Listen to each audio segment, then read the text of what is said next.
First time జరిగినప్పుడు థ్రిల్లింగ్గా ఉంటుంది. Second time sentiment అవుతుంది. 1-2 సార్లు జరిగిందని వరుసగా అందరూ మొదలు పెడితే అది ట్రెండ్ అవుతుంది. ఇప్పుడు under water sequence episodes shoot చేయడం సినిమా ఇండస్ట్రీలో ట్రెండింగ్గా మారింది. సముద్రాల మీద ఫోకస్ చేస్తున్న హీరోల మీద మనం కూడా ఓ లుక్కేసేద్దాం వచ్చేయండి. ఉప్పెన సినిమా వచ్చినప్పుడు నీ కళ్ళు నీలే సముద్రం అంటూ కుర్రకారు తెగ పాటలు పాడుకున్నారు. సముద్రం మీద తీసిన సన్నివేశాలను చూసి హ్యాపీగా ఫీల్ అయ్యారు. ఇండస్ట్రీలో తొలి సినిమాతోనే 100 కోట్లు కొల్లగొట్టిన హీరోగా వైష్ణవ్ తేజ్కి ఉప్పెన సినిమా చాలా బాగా కలిసొచ్చింది. ఈ ఏడాది విడుదలైన వాల్తేరు వీరయ్యలోనూ బిగినింగ్ ఎపిసోడ్ సముద్రం మీదే ఉంటుంది. ఆ ఎపిసోడ్ను ఎంతో ప్రెస్టీజియస్ గా తెరకెక్కించారు కెప్టెన్ బాబీ. ఇప్పటిదాకా మెసేజ్లు చెప్పాను, ఇక మాస్ మసాలా కమర్షియల్ మూవీని తీస్తున్నాను అంటూ దేవర గురించి చెప్పి ప్రేక్షకులను ఊరిస్తున్నారు డైరెక్టర్ కొరటాల శివ.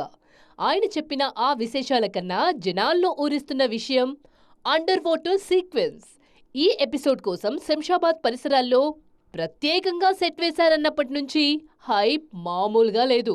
పైగా ఈ సీక్వెన్స్ కోసం తారక్ స్పెషల్ ట్రైనింగ్ కూడా తీసుకున్నారు. అటు ఉడిపిలో సముద్రపు ఎపిసోడ్ షూటింగ్ లో బిజీగా ఉన్నారు నాగచైతన్య. ఇప్పటిదాకా ఎవరూ అటెంప్ట్ చేయని వైవిధ్యమైన లవ్ స్టోరీతో ఆయన లేటెస్ట్ సినిమా తండేల్ తెరకెక్కుతోంది. ఈ సినిమా కోసం నాగచైతన్య, సాయి పల్లవి శ్రీకాకుళం యాస నేర్చుకున్నారు. అక్కినేని అభిమానులకు మాత్రమే కాదు, సినిమా ప్రియులందరి దృష్టిని ఆకర్షిస్తోంది ఈ సినిమా కాన్సెప్ట్. అటు కేజీఎఫ్ 3 కోసం వెయిట్ చేస్తున్న వారికి కూడా సముద్రపు సన్నివేశాలు కళ్ల ముందు మెదులుతున్నాయి.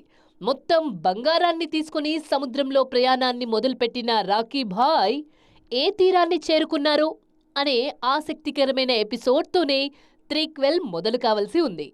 దీన్ని బట్టి వచ్చే ఏడాది ఆ తర్వాత కూడా సముద్రాన్ని బేస్ చేసుకున్న సినిమాలు వెండితెర మీద హల్చల్ చేయడం ఖాయమన్నమాట.